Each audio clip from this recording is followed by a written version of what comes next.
Welcome to the Doll's House with me, Miss Angel, a podcast to discuss girly things for girly boys.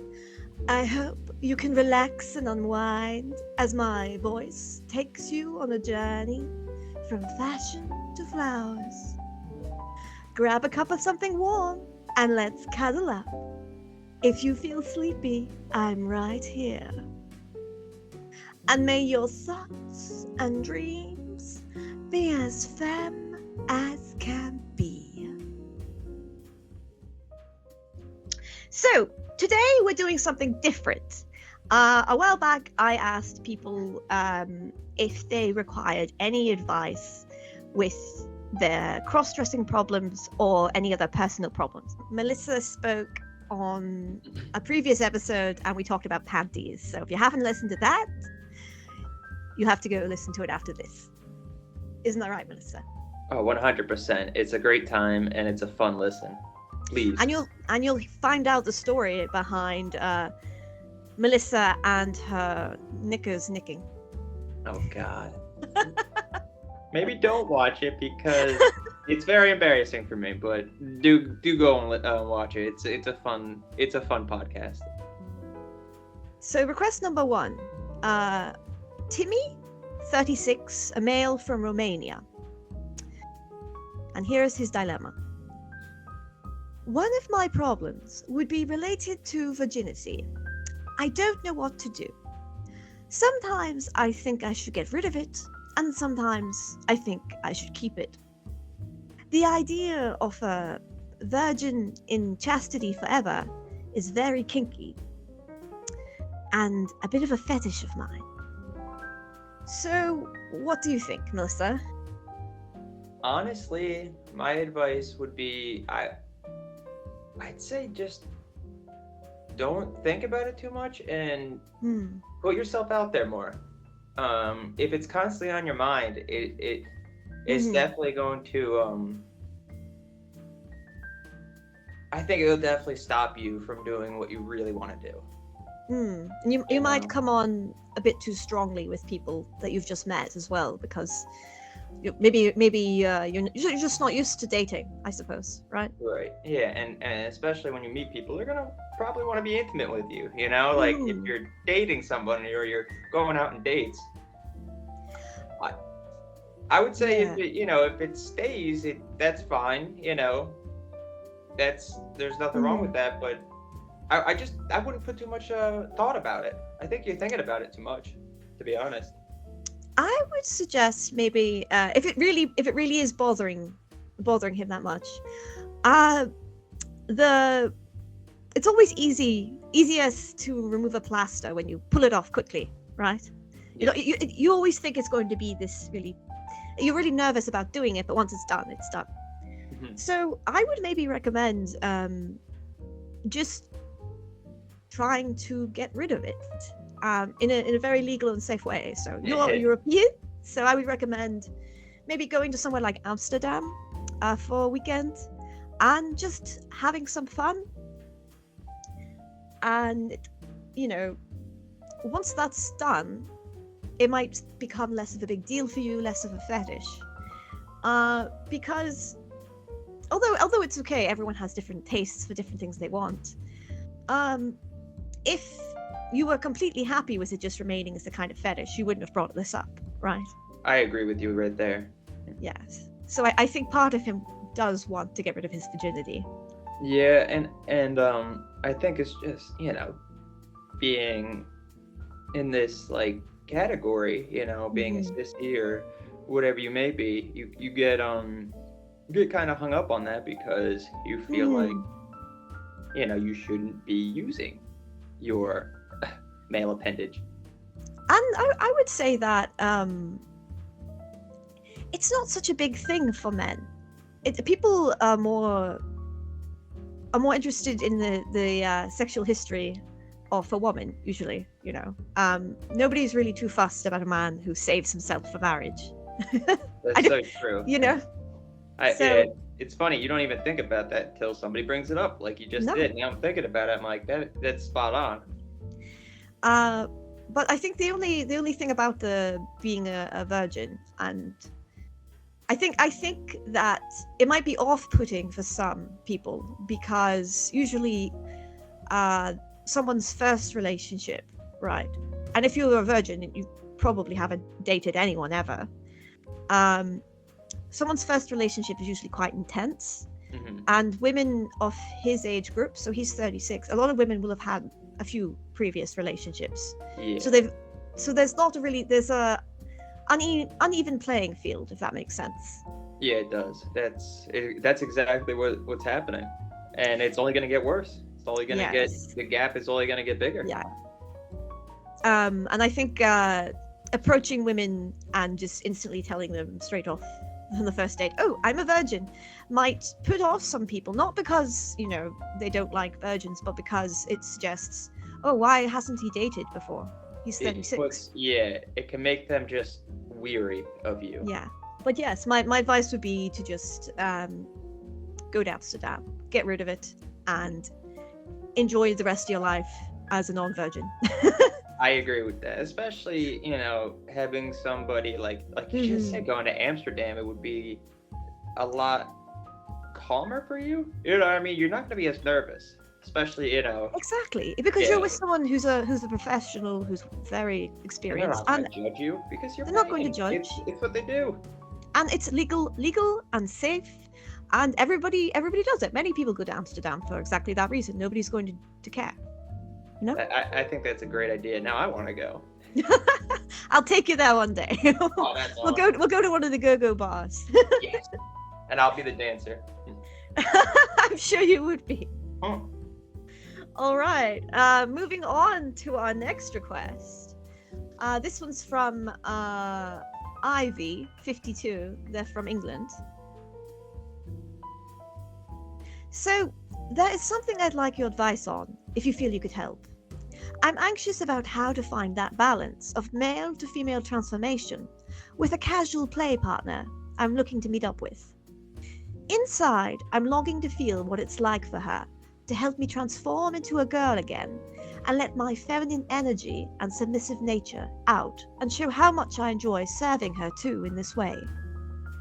I'm hoping this would be something my partner could support me with as an ongoing element in our relationship and encourage rather than lock away and only be a special occasion thing. She knows I am a crossdresser from my profile, but being out of a relationship since summer, I've had a waning desire to dress up. I'm mindful in finding that balance of taking my play partner into consideration and doing things she enjoys at her pace, as the last thing I want is for her to feel pressured. But I don't know where is a good point to begin in discussing what that balance would look like. Also, I'm a little worried that once I've experienced this again, I'll find it hard to suppress those desires. So there's two things here: how to best find that balance and how to keep those desires in check. It's a new connection we've made, and so I just want to approach things in the right way, keeping her needs and desires firmly in mind too. So this is quite interesting. This is an interesting dilemma, and I'm sure a lot of people who are open-minded about cross-dressing and things like that in the bedroom with their partner probably have these sorts of concerns. I know I've had it before, so I get it. It's definitely a good question. Oh yeah. And on the topic of questions, I think you might benefit from straight up asking her, Ivy, you know, how does it feel for her? You know, I know that as from my experience of dressing up people, it does bring a sense of nostalgia. Because you know, as a child, you know, you dress up with your friends and do things like that. It's something little girls do with each other. So there is quite a level of nostalgia and intimacy in dressing up someone that you care about. Have you ever seen the film White Chicks? Yeah, I have. Yes. Yes. It's a funny movie. Yes, it's the one about the black guys that turn into white girls. Right. But one of the things about White Chicks that I really enjoyed is how it depicts the relationships between the girls. You know, Because I think relationships and well, friendships between men and women, right, are different from friendships between women and other women. Oh yeah, 100%. Yeah. And all those things like going, getting your nails done, going on girly shopping trips, going to the mall. Those are all great things that girls get to do with each other. But when they get older, so Ivy here's in her 50s, when girls get older, they get married, they have children, they have relationships, and jobs, things keeping them busy. They don't have time to do those sorts of things anymore with their girlfriends, So this might be something you can offer to your partner, that doing those girly best friend type things. So instead of dressing up, just being something that you do purely for a little bit of play in the bedroom, you could also make it a bonding activity. You could paint each other's nails, you could do face masks, you could shower together and share products. You can also, if you're feeling brave, you can go out and go shopping, maybe go see a musical together, things like that. Yeah, I have to agree with you. I think the best course of action here is just communication. I know he's a little scared, that he'll fall deeper down the rabbit hole, but I've had the same fear, and I got over it by talking to my therapist. Yes, talking really helps. Oh yeah, that's the thing. And if you're in a relationship, you have to be honest, or else it's not gonna work out. So if you're afraid that it's gonna get more intense, then you have to talk to them. You have to be honest, or it's not gonna work. Just if they're with you, I don't see, and if they know you're a crossdresser, I don't see how it could get much worse. They're with you. They know it, You just you have to be honest, because eventually you will go down that hole, that rabbit hole, and you want it to be sooner than later. So I'd say my best advice would be just honestly, just talk to them. I know it's scary, but the sooner the better. The more you hold off, the worse it can be. So. Definitely talking is the right answer. And then by talking, you can both figure out fun ways that you can enjoy this activity. That can become more. It's something that you both enjoy, so you don't feel like, say, you're forcing your partner to go along with it. And I'll just say this though, real quick. If you're still struggling with anybody, just go to a therapist. That's what I did. You might have to go to a couple to find the right one for you, but it literally saved me. That is great advice. Yeah, just find someone to talk to that can help you, and then everything will fall into place. And as far as suppressing desires is concerned, if you end up having enough fun doing these things together, why would you want to suppress anything? It's part of you, sweetie. Don't be ashamed of it. If your partner likes it, what's the issue? Yeah, I was ashamed, and then now I'm not. I realized there's nothing wrong. There's so many people who are like us that like it. There's nothing wrong with it, even though society sometimes wants to paint that it's bad, but it ain't. I like to think of it as it's like if you had a twin, think of the girly side of you as your twin sister. She's just you, but she's a girl, and you wouldn't be ashamed of your sister if you had one, right? Never. Precisely. Hopefully.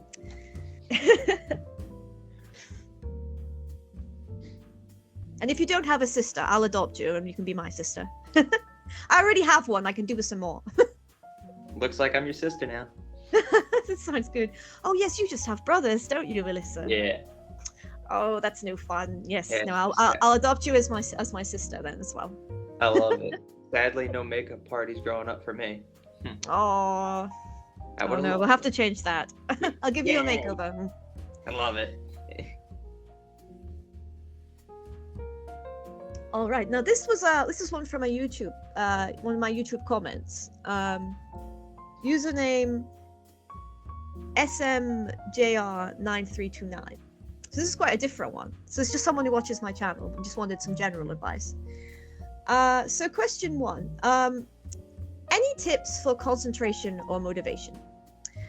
Basically, I usually struggle with concentrating and motivating myself to do university work. I'm a uni student. More specifically, I struggle with starting to work on a project or assignment. Once I do, I usually get on with it all right, but the difficult part is starting it. So if you have any good advice on how to motivate myself to actually start doing it, or if you know of any resources that could help, sorry if this is strange.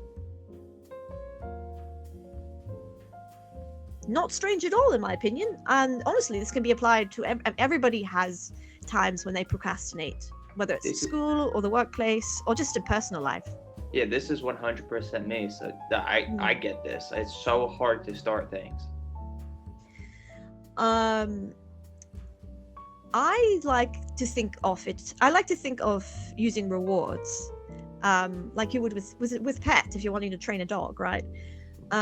You're training yourself to do the task, so you bribe yourself in advance. So you think to yourself, okay, say you're a computing student, your reward might be to buy that new game that you want, but you can only buy and play it once you complete your assignment. Suddenly it's going to be a lot easier to start working on the assignment now that you know you have something to look forward to. That's great advice. Yeah. You have to make it worth it sometimes. You do. And it's also very good with university work to try and get other people involved. So if you have a friend who's doing the same assignment and you both want the same game, then that's even more reason for both of you to, push yourself to finish the work. Another thing I recommend is breaking things into parts. So this could apply to many things, not just university work, but when you've got a lot of work that you need to do, it's better, instead of just sitting down and doing it all in one go, to just do little parts at a time, because then it becomes easier and you feel more satisfied. That's a great idea, because for me, starting is hard for me because it's anxiety. It seems so daunting. There's like so much to do. You're just starting. I don't know where to start. So taking it in bits and pieces is an excellent way. Even if you don't know where to start, just start somewhere. And then if you're doing it and you realize, hey, this isn't the best way to start, well, you already got some work done there, and then you move to the next.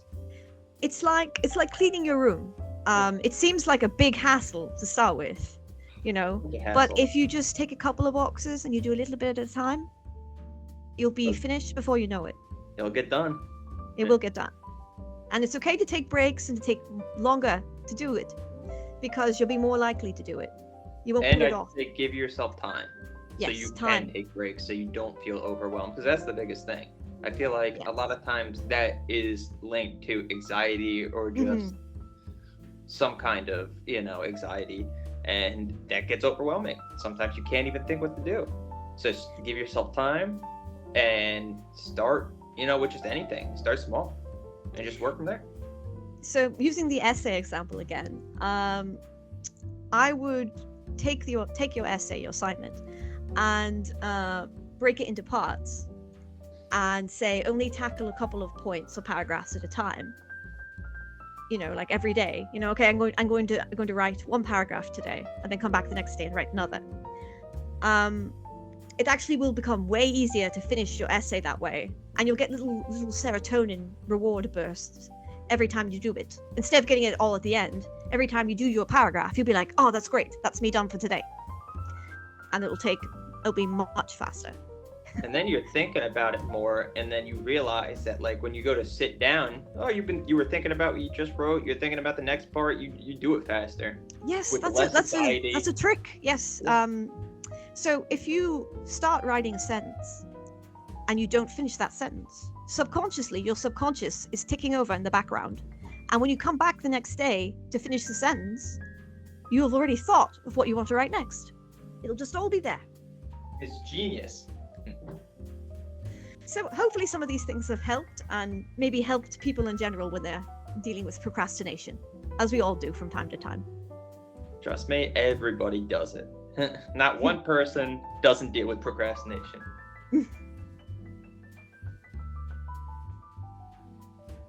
So I've got another one here from another YouTube comment. Meldarion8038. Dear Miss Angel, I'm 6'4" and I look like a Neanderthal. How do I reconcile my desire to cross-dress with the fact that I will never pass/look good doing it? Ooh, this is a bit of a dilemma. So the other day I listened to a video on YouTube about a Victorian woman called Volcana. So she was a Victorian era female bodybuilder who was 6'2". So, and judging by her pictures, she was not what you would call a typical Victorian lady. So biological women can come in all various shapes and sizes. So they can be hairy, strong, or tall. The main thing here, I think, it depends on what passing as a girl really means to you. So if you don't plan to go out in public, it doesn't actually matter what you look like. But I feel like you probably want to share your hobby with the world if you're asking this, right? And a good way to do this is to make cross-dressing friends.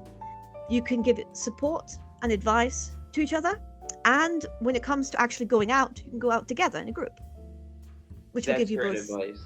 Moral support and a confidence boost. I definitely recommend making friends, and it's not that hard. If you go onto Instagram or you use websites like FetLife, you'll meet lots of like-minded people. Yeah, FetLife, I met a lot of friends, so that's a great one. But yeah, that's great advice because they'll help you, give you tips, and there's no judgment between friends. Precisely, and they have had the same problems. They've had that first time that they went out in public, or the first time they went to a salon and got waxed. They can all help. You can help each other, and it makes things much easier. It does. But yeah, no, I've had that same fear when I first started out. But here's the thing: when you get into it more, you can change your diet to make you have more feminine features. Just practice makeup. Makeup will do wonders for you. Get a nice butt pad, some hip pads, like really help you fill out. There's ways to help you pass. So don't get too intimidated. Just you gotta have fun with it. That's the main part. You can't let it bog you down because it's a hobby. It's an amazing feeling, and you just gotta have fun with it. Do what's best for you. The most important thing I would say is feeling good about yourself. If it makes you feel good about yourself and you're not harming anyone, then there's nothing wrong. That's so true. That's the main point. That's what you should be striving for. Yourself, not anybody else. Exactly. Your judgment matters the most. So as 100%. Long as you can look at yourself and think, I look good, then who cares what other people think? Yeah, screw them. Now, on your appearance, I honestly don't know what this person looks like, but I'm guessing by Neanderthal they meant something like big and hairy. So yeah, that's what I got. Yeah. If you're worried about body hair but you don't want to shave, there's things like nude body stockings.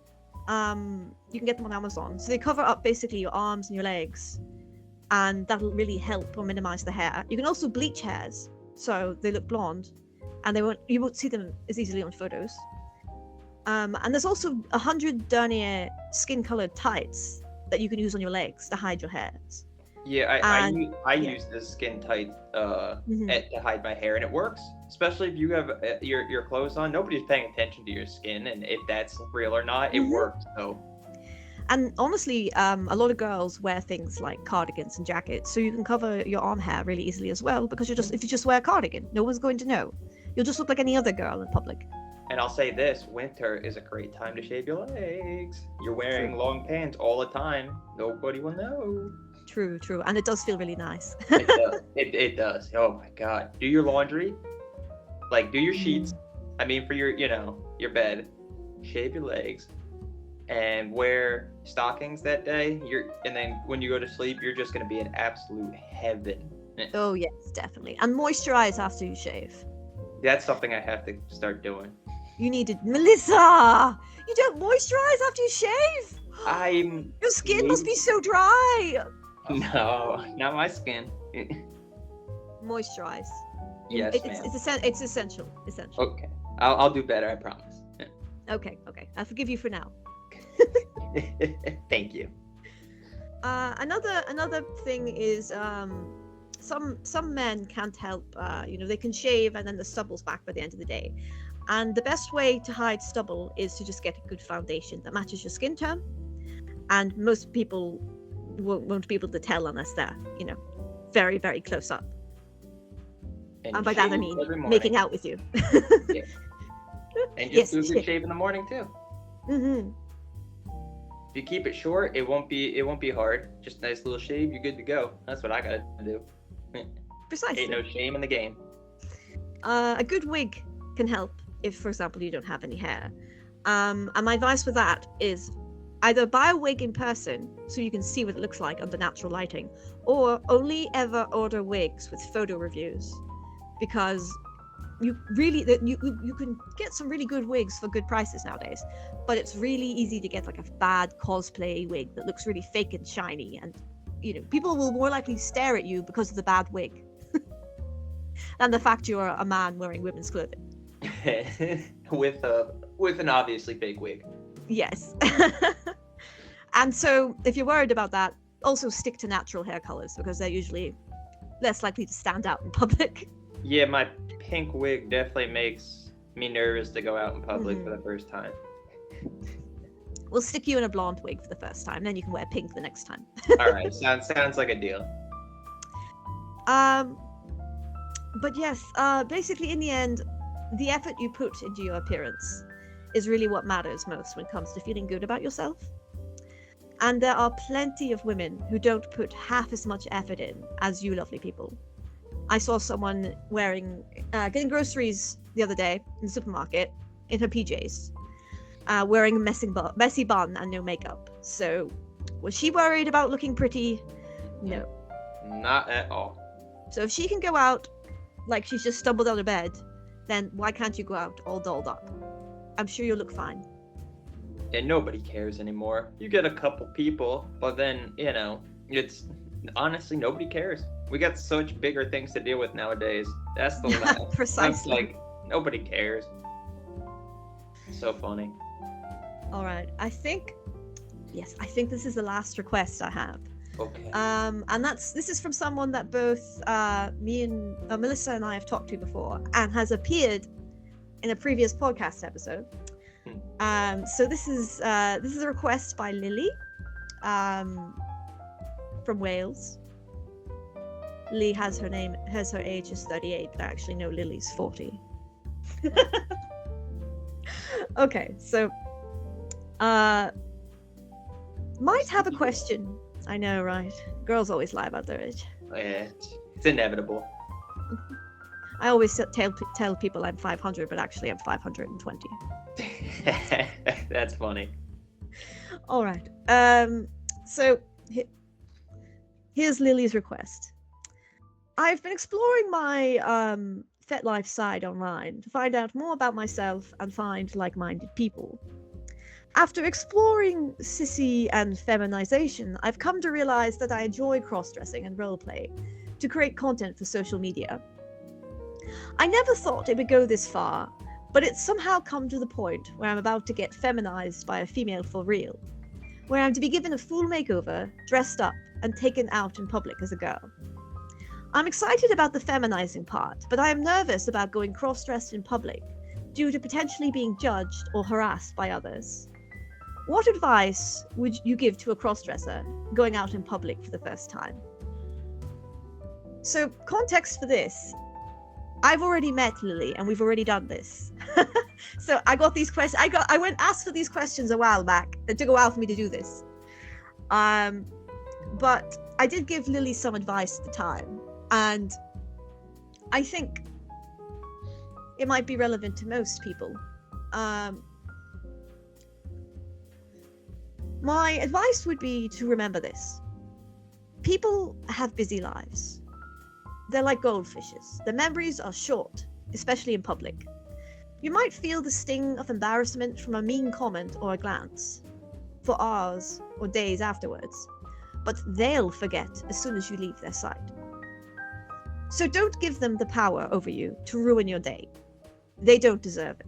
They're not your dom, they're not your friend or your family. They're just some jerk with insecurities who doesn't know basic manners. They're nasty to everyone, not just you. Be glad you weren't born as ugly inside as they are.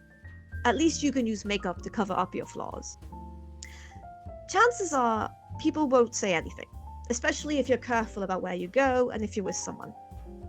So attending the local KKK meeting in drag will not end well, despite all the men wearing dresses. But if you're heading somewhere with lots of young people, you'll probably be fine. The younger generation are generally a lot more chill with all this stuff. So head to a student area and see for yourself. And that's sort of my advice to people who are new to cross-dressing in public. Go out with a friend, if you can, or go to an area with lots of young people, and chances are everything will be fine. Yeah, or just go to a drag club too, somewhere where like-minded people will be. That's Precisely. that's the only other thing I could add. What you said was perfect. Just try to stay around like-minded people, but you're absolutely right. After people see you, they're not going to remember. You're not the highlight of their night. They got things on their mind. They got things they want to do, people they want to talk to and hit on. They might have a thought in their head, but fuck them. Who cares? Yes, exactly. You're right. So I can actually tell you what did happen when I took Lily out. So I gave Lily a makeover, and there's photos online of it. And we went out at first just to, maybe we decided I would just take her out for a cup of coffee, and maybe we would get something to eat if she felt brave enough. And it turned out that it was a Saturday night in a city, and it turned out there was a rugby match on, a really big one. So there were loads of people out, and they were all older people, right? So they were like middle-aged plus. So I was, if anything, I was more stressed than Lily was, because I was just like, oh no. I told her it was fine to come to the city because there's lots of young people from the art who go to the art college, and now there's just nothing but old pensioners and middle-aged civil servants everywhere. But honestly, they didn't care because they were all really drunk and really happy that the rugby match was going so well. Like I said, they have other things on their mind. They don't care. They got things on their mind. They got things they want to do. We went to a cafe, we went to a restaurant, and walked about for a couple of hours, and nobody said anything. No one gave Lily a second glance. It all went perfectly fine. And I think this just sort of proves that when it comes to cross-dressing, it's usually a lot easier to do it in public than you think. I think there's a lot of worrying and daydreaming about terrible situations that could happen, but in reality, nothing happens. Usually, or the worst thing that can possibly happen is you get like some old lady gives you a frown. No, I agree with you, but it's like the whole thought is being out in public, vulnerable. You're just it's hard not to think of negative things that are going to happen. But in today's day and age, so many people are like us, who accept us. Nobody gives a fuck. Yeah, precisely. And coming from it from my perspective, so I'm a woman, right? But I dress a bit eccentric. So I like to wear, old-timey clothing and like Lolita dresses in public. And when I first started doing it, I was just like you sissies, I would stick my wig on and my makeup and then just stay inside the house. And after a while, I was sort of thinking, well, this is stupid. I'm spending this money on these dresses. I'm never wearing them out. So I finally went out. And I went out with all people, with my mother. So I'm very cool. And I was really nervous walking around in my silly dress. And when I was in a shop, someone came over to me, and I was thinking, oh no, this is it. This is it. This is when they're going to make fun of me. And instead, she said, oh, I really love your outfit, and walked off. And honestly, it made my day. And that same interaction can happen for you, you know, and you won't know unless you go out there and take that risk and try. So true. You would never have known unless you went out and did it. Yeah. And look, you were happier for it. I whenever I see a girl, whether she's trans, a crossdresser, or born a girl, in a nice outfit, I will tell them they look that way. And that's what girls do to each other. So if you want to experience that, you have to leave the house. You have to take that step. It's worth it. Melissa, you've gone out to your therapist, haven't you, dressed up? Yeah, that's pretty much it. And it definitely helped me get over a lot because people see me. And it was nerve-wracking the first time walking in dressed up as Melissa, but if I didn't do it, I wouldn't be where I am today, and I'm glad I am here. I'm glad you did. You need it. You need to go out. You need to be yourself. You just need to. And you've driven about, haven't you, as well? I mean, Yeah. You have to drive to get to. Yes. Do you change in the car? I do. It'd be a little awkward to walk in a bathroom as a man and come out, so I do it in my car, but it is funny though. That makes sense. I think a lot of people do it in their car. I have a trans friend, and before they came out as trans, they just considered themselves a cross-dresser. And whenever they wanted to get changed, they did it in their car as well. It's a safe spot, mobile, you know. I get it. Yes, if you don't want your roommates or the people you live with or live near knowing, it makes a lot of sense. So keep that in mind if you're feeling scared that your neighbors are going to judge you from walking out of your house suddenly dressed as a woman. They can't judge you if you drive to a car park and get changed there instead. Nobody will know. So true. But yeah, I think it's definitely worth it. I mean, and I hope, Melissa, you get to dress up more in the future. I'd love to go out with you dressed up. I hope we can meet sometime. I'm going to try to plan it because the way I saw you made Lily look, I was jealous. She looked absolutely beautiful, and I was like, damn it, I want that to be me. I would really love to do your makeup. You see, the secret really is contouring. Contouring's hard to get right, but it really helps. Yeah, and I'm a mess. I'm not good at makeup, so I need your help, Miss Angel. I will happily help you. Lily wasn't that great either. Lily had never worn mascara and just wore fake eyelashes, and I was just like, don't wear the pink fake eyelashes. They make you look like a drag queen. And that's not what she was going for. So good. Yes. I was like, no, if you want to look like an actual woman, just wear black ones, okay? And she was like, oh, I see. Oh, I thought these were girly because they were pink. And they had like pink feathers on them. And I'm like, no girl would be wearing that unless it's the hen night or something. That's so funny. So true though, but that's the thing. We get caught up in the whole aspect of being too femme. And that's why you need a girl like you to really show us the way. Thank you. I'll find your midway point. Good. I just really enjoy the transformation, you know, and I think it's great because it lets people feel good about themselves, and there's nothing wrong with feeling pretty, you know. Not at all. It will set you free. Precisely. So I think that's just about everything. And thank you so much to everyone who had a request or dilemma. I hope that we gave you some help in some way. And if anyone has any other requests or dilemmas, maybe we can make this a thing. I don't know. Let me know in the comments if you enjoyed this or if you have any questions of your own. Do you have any like sort of last things to say, Melissa? The only thing I'd say is don't hide who you are. It's only gonna bite you in the ass. That's true.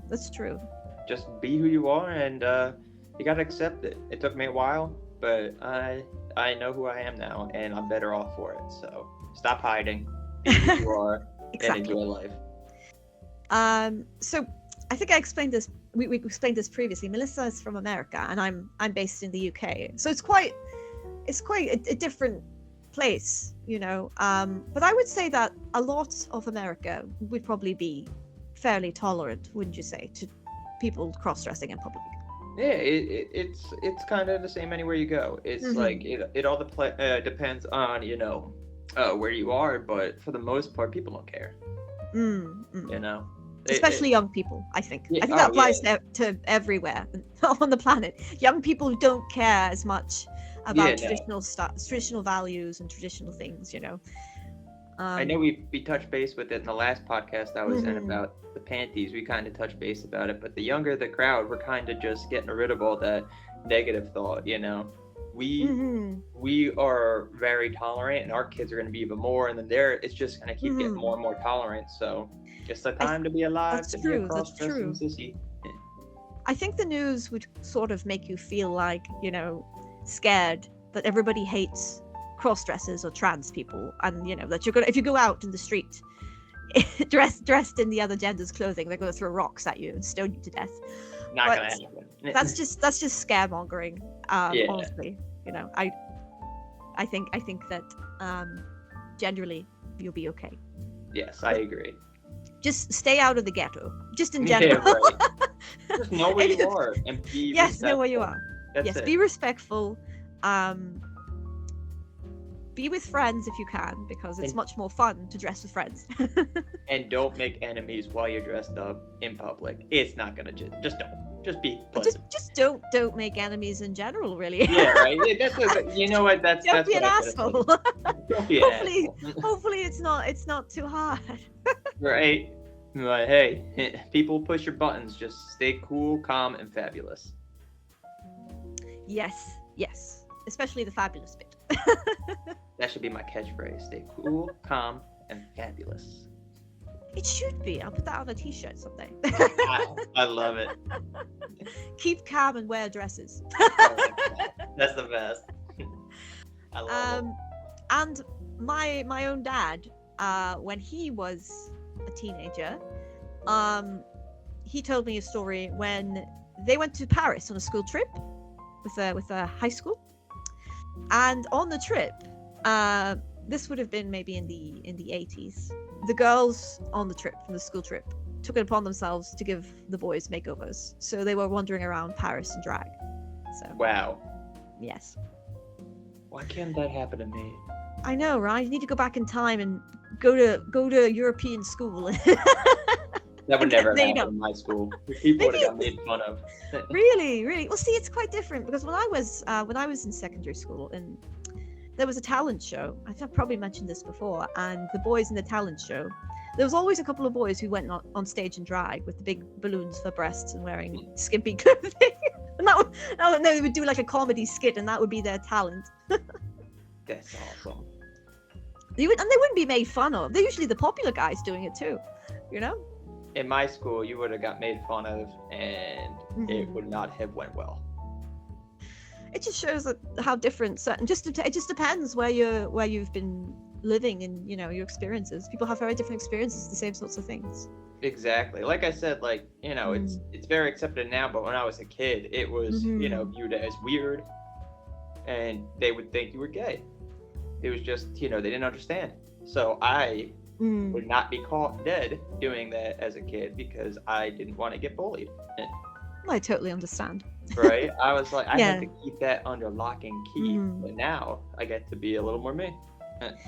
Well, true. You're grown up now, and you know what you like, and nobody cares. And nobody cares. True. That's what I'm gonna keep saying to people. They don't care as much as they used to.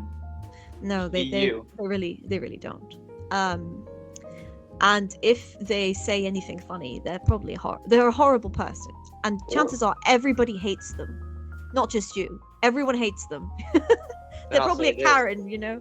Yeah, There's right. always a type. There's a type, right? And you know that just their husband wishes they would die already. You know. And then you also have the guys who are secretly into it, and they can't admit they're gay, so they bully you. But they true. They like you, so they have to be like, oh. I'm not gay. True. Lily actually told me a story. So there was a time when she was doing backpacking in Thailand, and she kept meeting guys who kept telling her the same story, that they were, they met a girl at the club, and then when they got back to the bedroom, turns out the girl had a penis. And then Lily would go, oh, and what happened? Did you say no? I'm not into guys. And apparently all these guys were just like, no, I just went ahead with it. Oh my god. And these would be all these like white frat boy types, if you know what I mean, that go there just to party and take cheap drugs. They probably that's what they were probably looking for, to be honest. Yes, probably, but they don't want to admit it, See, that's the thing. Nobody wants to admit it. There's more people into this than are willing to admit it. That's very true. So just be calm, cool, and fabulous. That's all I can Calm, say. cool, fabulous. I love it. I just want to say thank you again, Melissa. Thank you for joining me for the second time. It's so much fun. I'll just keep bringing you back. You're right. If you guys want me back, I'll be back anytime. I have a great time here. It's a lot of fun. I'm just happy I can help anybody, deal with what I dealt with. I recommend following, as I said this last time, Melissa on her social media, because she's good crack. Thank you. And then you can see what I look like. Oh yes, true. Although I think I've shared photos of you before on my social media. Yes. So if you follow me, you might know. You might see some pics of me. Anyway, any final comments before I say goodbye to everyone? Just because I'll say this real quick. You said there's history of this going far back, just cross-dressing and all that. If you go to the last podcast we were in about the knickers, we actually touched base about how far back it goes. So if you're curious about that, definitely watch it. Thank you so much. Well, it really has been a lot of fun doing this. Hopefully you've had as much fun as me. Now, have a lovely whatever you're doing, dear listener. I hope you feel suitably femme from listening. And most importantly, until next time, my darling. And that's us. Yay!